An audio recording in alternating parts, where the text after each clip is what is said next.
मैं Dheeraj Saxena, assistant professor, government law college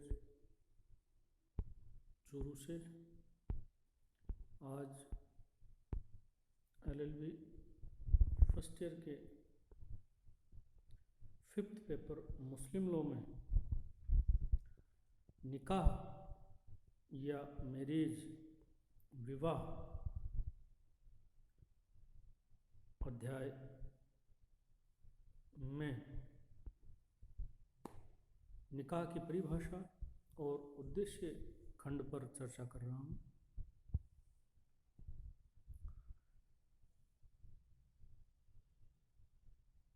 निकाह या विवाह एक प्राचीनतम अवधारणा है जो हर समाज और हर विधिक व्यवस्था में महत्वपूर्ण स्थान रखता है। जब से व्यक्ति ज्ञानी हुआ, उसने सोचना समझना शुरू किया और मनुष्य ने जब यह विचार करना शुरू किया कि मैं कौन हूँ और मेरा कौन है, तब यह विवाह व्यवस्था समाज में जुड़ी और आज तक यह व्यवस्था एक महत्वपूर्ण स्थान, या यूँ कहें कि सर्वाधिक महत्वपूर्ण स्थान हर विधिक व्यवस्था में रखती है। विवाह को एक इंस्टीट्यूशन कहा जाता है, विवाह एक संस्था मानी जाती है और यह मानव सभ्यता का आधार कहा जाता है। सामान्यतः सभी समाज में स्त्री और पुरुष के मध्य वैध संबंध की शुरुआत विवाह से ही मानी जाती है।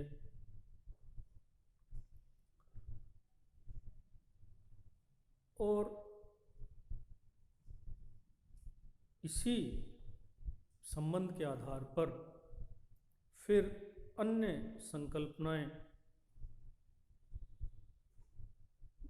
जो परिवार से जुड़ी हुई हैं, जैसे भरण पोषण, उत्तराधिकार आदि,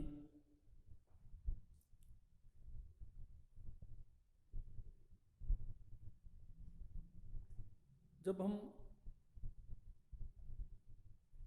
हिंदू विवाह की बात करते हैं तो आप हिंदू विधि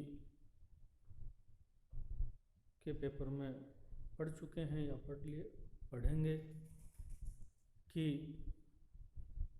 हिंदू विवाह एक संस्कार माना जाता था और वर्तमान में भी संविदागत स्वरूप हो रहा है, किंतु अब भी धार्मिक और संस्कार स्वरूप सामाजिक दृष्टिकोण से कायम है। इसी तरह यदि हम मुस्लिम विधि में निकाह की बात करें तो इस्लाम धर्म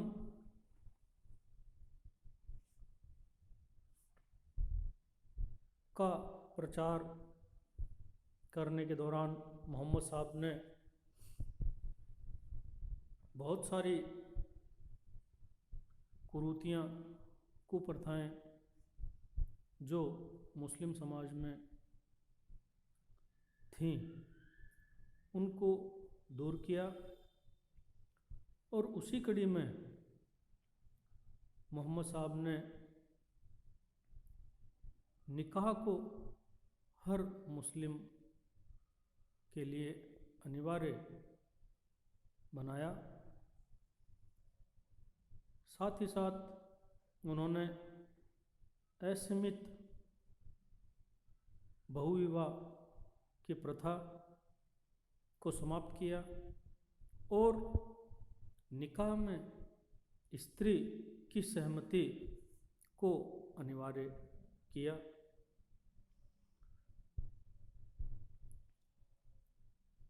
मोहम्मद साहब के द्वारा निकाह की परंपरा दिए जाने से पूर्व अरब समाज में कई तरह के विवाह प्रचलन में थे।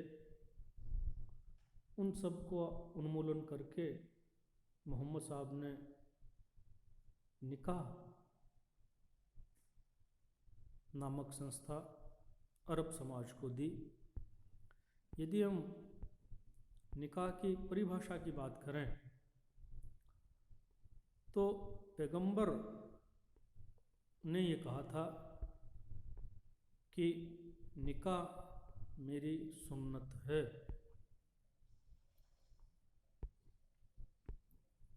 और इसलिए हर मुस्लिम पुरुष जो स्वस्थ है बिना किसी उचित कारण के अविवाहित नहीं रह सकता। इसी तरह यदि हम बात करें हिदाया ग्रंथ की तो हिदाया ग्रंथ में ये वर्णन दिया हुआ है कि विवाह एक संविदा है जिसके द्वारा स्त्री और पुरुष के मध्य समागम और संतान की उत्पत्ति तथा और सीकरण पूर्णतया वैध और मान्य है। इसी तरह यदि हम बात करें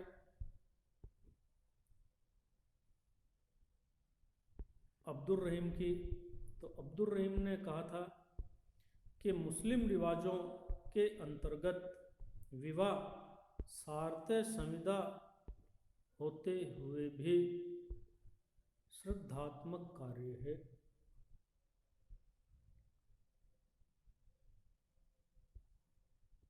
मुस्लिम विधि में निकाह को संविदागत रूप और व्यवहारिक संविदा माना गया है।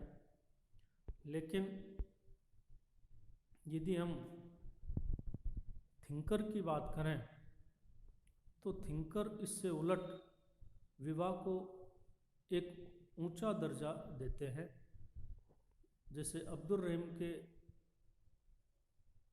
बाद यदि हम अमीर अली की परिभाषा देखें तो अमीर अली भी विवाह को श्रद्धात्मक कार्य मानते हैं।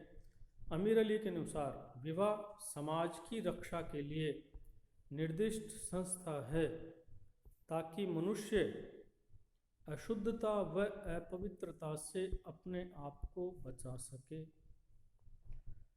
तो ये भी एक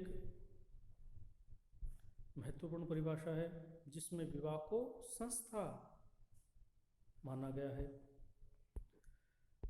और यदि हम एक अन्य ग्रंथ रद्दुल मुख्तार की बात करें तो यह ग्रंथ कहता है कि आदम के समय से आज तक हम लोगों के लिए रखा गया और जन्नत में भी होने वाला कोई ऐसा इबादत कार्य नहीं है सिवाय विवाह और ईमान के। अर्थात हिंदू समाज में जिस तरह विवाह को संस्कार धार्मिक स्वरूप प्रदान किया गया है उसी तरह यदि हम मुस्लिम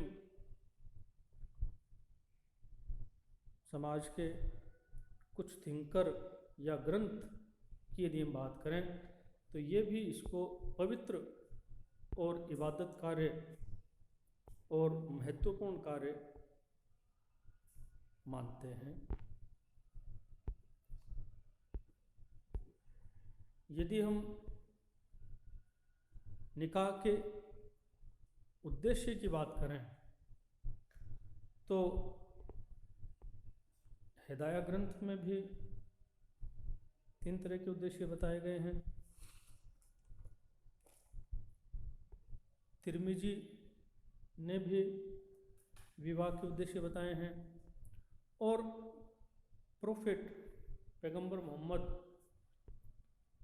ने भी अपनी हदीस में विवाह के उद्देश्य बताए हैं। यदि इन सभी को हम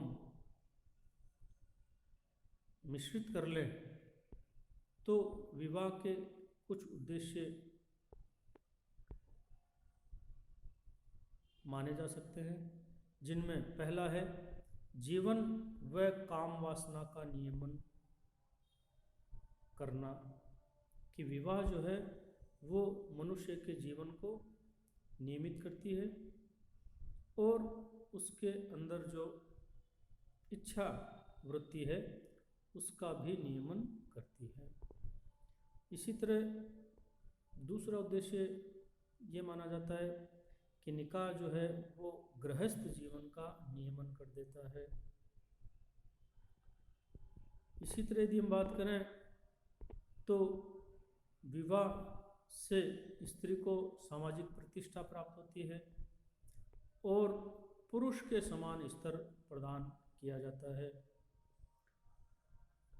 आप भी जानते हैं, ऐसा कहा जाता है कि स्त्री और पुरुष 2 पहिए हैं, तो गाड़ी तो तभी चलेगी जब वो दोनों पहिए एक समान हो, और इसीलिए विवाह जो है स्त्री और पुरुष दोनों को समानता का दर्जा जो है वो प्रदान करता है।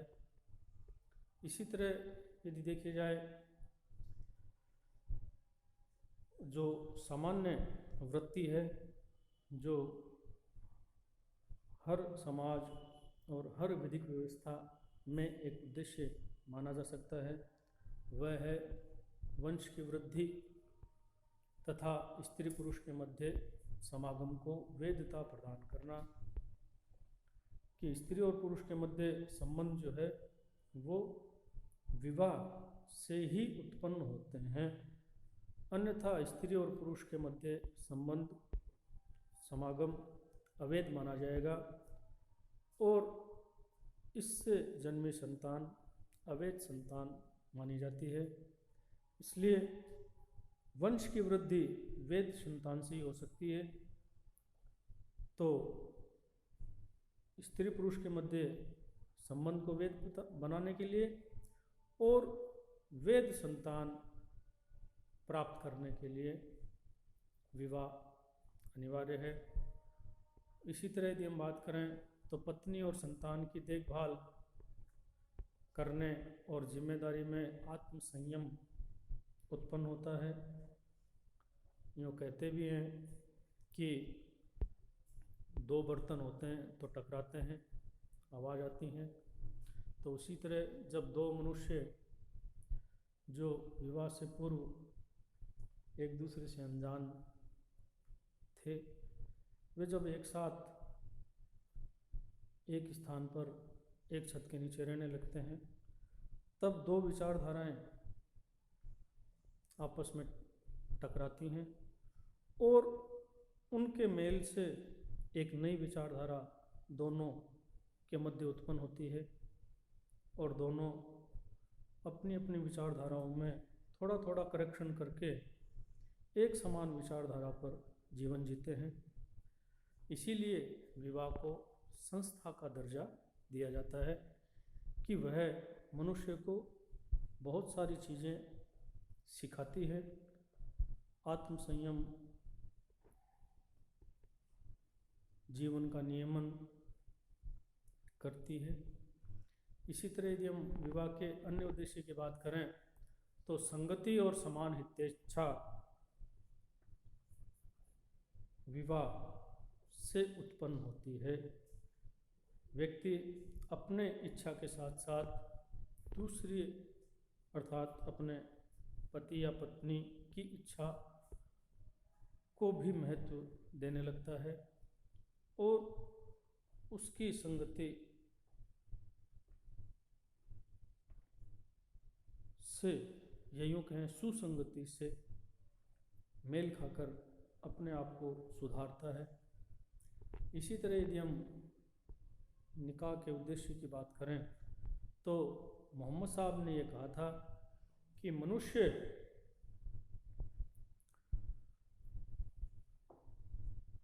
विवाह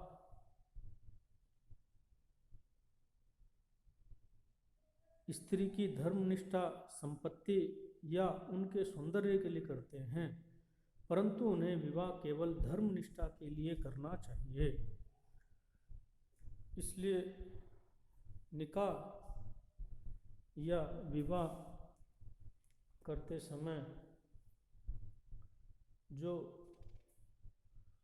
व्यक्ति या पुरुष स्त्री दूसरे पक्षकार के सुंदरता, प्रतिष्ठा, धन आदि को देखकर विवाह किया जाता है, लेकिन मोहम्मद साहब कहते हैं कि इन सब में सर्वोपरि जो है वो है धर्मनिष्ठा। इसलिए विवाह से धर्मनिष्ठा का पालन करना व्यक्ति को आता है, तो धर्मनिष्ठा का पालन करना भी विवाह का उद्देश्य माना जाता है। तो ये कुल मिलाकर आज हमने चर्चा की, जिसमें निकाह के उद्देश्य और निकाह की परिभाषा पर हमने चर्चा की। अगले वीडियो में हम निकाह की प्रकृति पर चर्चा करेंगे। धन्यवाद।